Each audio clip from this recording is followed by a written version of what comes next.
Ja, na agronomiji delamo marsikaj.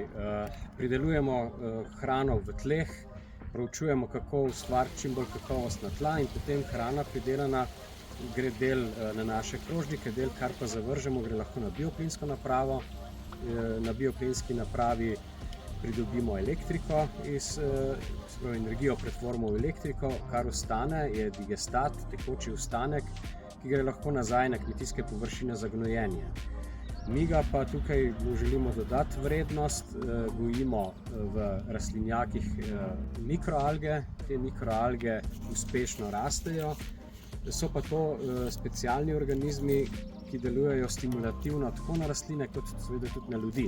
Imajo zelo veliko beljakovin, beljakovinsko sestavo oziroma aminokislinsko sestavo zelo dobro, in proučujemo, kako bi v bistvu na tak krožni način, na naraven način zmanjšali uporabo mineralnih gnojil, tudi fitofarmacevtskih sredstev.